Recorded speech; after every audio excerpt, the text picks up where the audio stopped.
Bonjour et bienvenue dans notre nouvelle capsule sur le chapitre Structure des entités organiques. Vous retrouverez ce chapitre dans votre livre, page 150.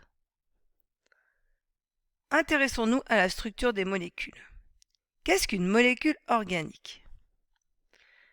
On considère qu'une molécule est organique quand elle est composée d'atomes de carbone et d'hydrogène et qu'elle comporte en nombre réduit des atomes d'oxygène, d'azote et de chlore.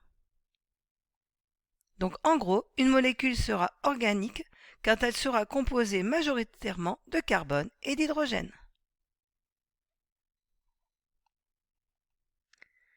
Formule brute et semi-développée.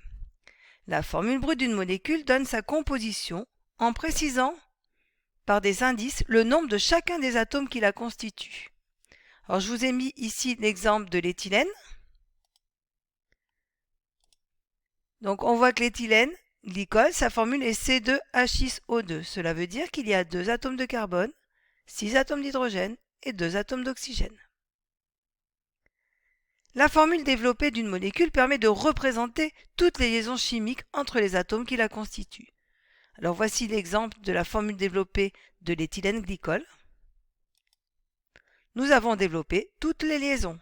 Donc on voit que notre carbone, il est tétravalent, il a bien 4 liaisons covalentes, que l'oxygène a 2 liaisons covalentes et que l'hydrogène a une seule liaison covalente.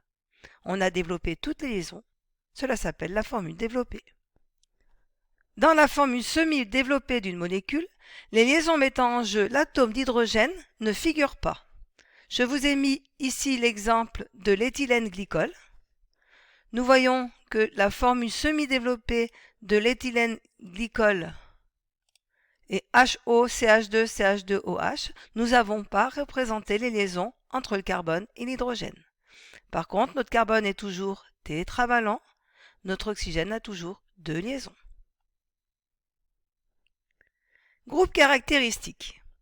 Alors un groupe caractéristique est un groupement d'atomes qui ne contient pas uniquement des atomes de carbone et d'hydrogène.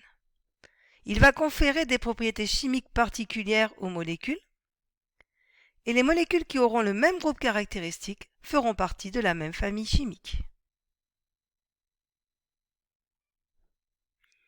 Exemple de quelques groupes. Alors par exemple, le groupe hydroxyle OH qu'on retrouve dans la famille des alcools. Le groupe carbonyle, c'est double liaison O, c'est avec 2 liaisons, que l'on retrouve dans les aldéhydes et les cétones. Et le groupe carboxyle, c'est double liaison O, liaison simple avec un OH, que l'on retrouve dans les acides carboxyliques. Donc vous devez être capable de reconnaître les groupes caractéristiques dans une molécule. Comment va-t-on nommer les composés organiques? Premièrement, les alcanes. Un alcane est une molécule constituée uniquement d'atomes de carbone et d'hydrogène. On appelle ces molécules des hydrocarbures. Dans un alcane, il n'y a que des liaisons simples. On dit que la molécule est saturée. Alors aucune liaison double dans un alcane, que des liaisons simples entre C et H. Nommons ces alcanes. On va commencer par les alcanes linéaires, c'est-à-dire les alcanes qui n'ont aucune ramification. Donc les atomes de carbone se trouvent les uns à la suite des autres. Alors ils portent des noms qui indiquent en préfixe le nombre d'atomes de carbone suivi de la terminaison -ane. Petit tableau à connaître par cœur. Quand on a un atome de carbone, on aura le méthane, 2 atomes de carbone l'éthane, 3 atomes le propane, 4 atomes le butane, 5 atomes de carbone le pentane, 6 atomes de carbone l'hexane, 7 atomes de carbone l'heptane et 8 atomes de carbone l'octane. Vous devez connaître ce tableau par cœur. Certains alcanes sont ramifiés. Comment les nomme-t-on? Alors on les nomme en considérant qu'ils sont formés d'une chaîne principale sur laquelle se fixent des groupes. Le nom du groupe dérive de l'alcane correspondant. On remplace le ane par la terminaison -il.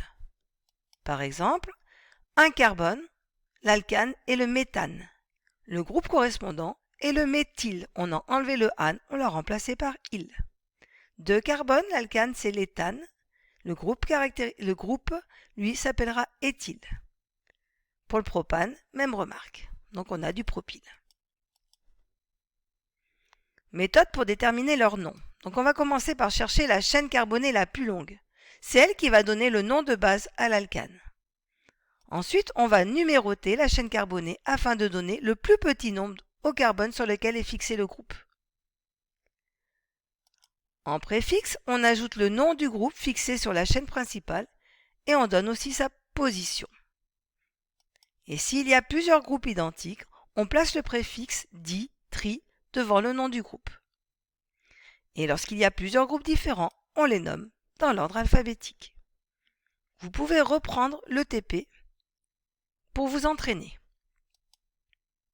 Je vous ai mis dans cette vidéo quelques exemples. Donc ici, nous avons le 2-méthylpentane. Alors pourquoi pentane? Parce que ma chaîne carbonée principale qui est ici a 5 atomes de carbone. Sur le carbone numéro 2, j'ai le méthyle. Donc on note cette molécule, le 2-méthylpentane. Attention, pas de E à méthyle. Ici, nous avons un alcane 1, 2, 3, 4, 5, 6 carbones sur la chaîne principale. Donc on aura de l'hexane. Nous avons deux groupes méthyle, 1 sur le 5, 1 sur le 2. Un groupe éthyle sur le carbone numéro 3. On commence par écrire éthyle avant méthyle puisqu'on écrit dans l'ordre alphabétique. Donc l'éthyle sera sur le carbone numéro 3 et nos deux méthyles seront sur le carbone numéro 2 et 5. Alors voici l'écriture. 3-éthyle, on met un tiret entre le chiffre et la lettre.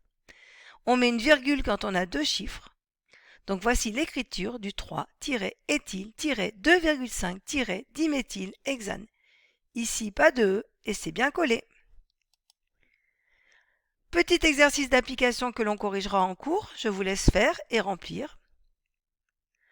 Je rappelle que la formule générale des alcanes est CnH2n plus 2. Donc ça, cette formule-là est réservée aux alcanes qui ne font pas de cycle, qui sont en ligne.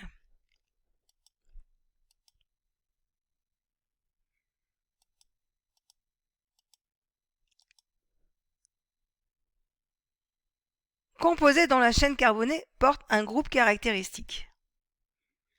Règle de nomenclature. Premièrement, on va chercher la chaîne carbonée la plus longue comportant l'atome de carbone fonctionnel. Atome de carbone lié au groupe, alors soit le groupe hydroxyle, soit au groupe carbonyle, soit au groupe carboxyle. Donc on va regarder la chaîne carbonée la plus longue qui comporte le groupe fonctionnel. Ensuite, on numérote les atomes de carbone de cette chaîne afin que l'atome de carbone fonctionnel ait le plus petit numéro possible.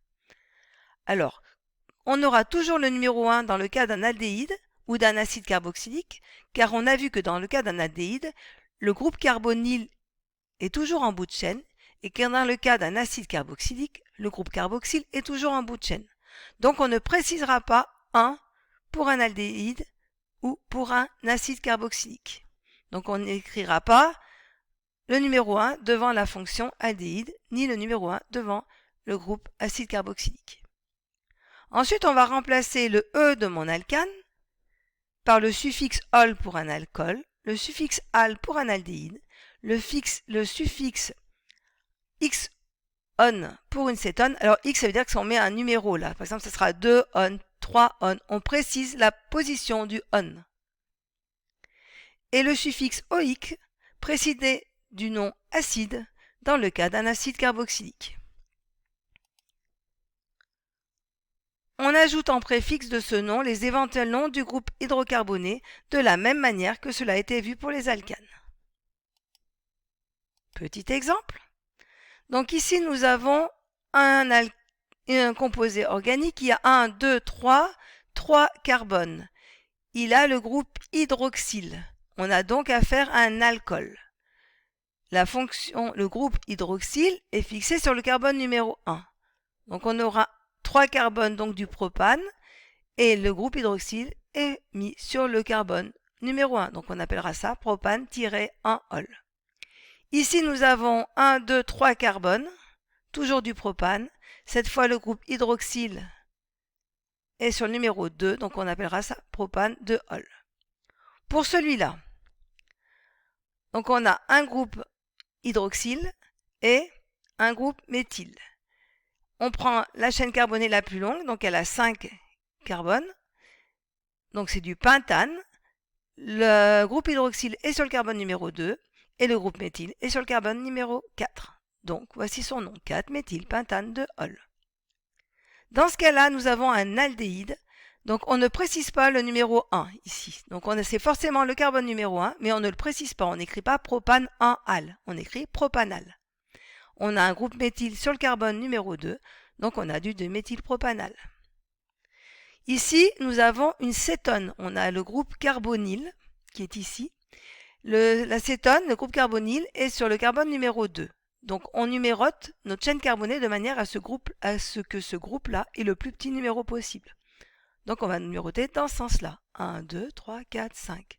Donc on aura du pentane de on. On a 2 méthyl, 1 sur le 3, 1 sur le 4. Donc voici le nom. Ici, acide carboxylique. Donc notre groupe carboxyle est en bout de chaîne. Donc c'est forcément le numéro 1, mais on ne le précise pas ici. On ne met pas hexane 1 oïque, hexanoïque. Et on a un éthyle sur le 4e carbone. Donc on aura un acide 4-éthylhexanoïque. Dans le cas d'un acide carboxylique, on n'oublie pas de mettre le mot acide. Donc là, de la même manière, je vous ai préparé quelques petits exercices pour vous entraîner. Donc je vous laisse faire et nous corrigerons ces exercices en classe. Voilà, la première capsule sur ce chapitre est terminée et je vous dis à bientôt dans une nouvelle capsule. Bye bye!